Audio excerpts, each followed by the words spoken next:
It's T over here at Carvendee, and let's take a look at what's been going on in the automotive world this week.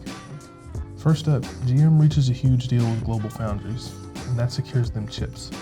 We all know that chips have been one of the things holding back the auto industry. Without computers, your brand new Silverado can't do anything.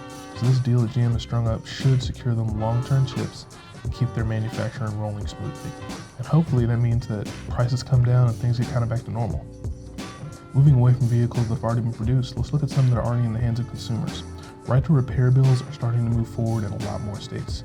Just a few weeks ago, New York passed a bill. I put passed in quotation marks because they really kind of stripped it down to its bare bones.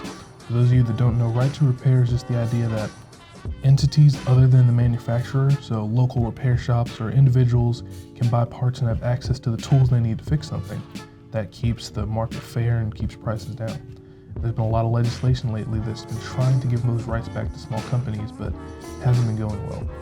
Multiple states, including Colorado, are now starting to look at bills that hopefully start to push us in the right direction. Something we'll have to keep an eye out, especially you, Tesla, because we all know how you are with fixing your vehicles.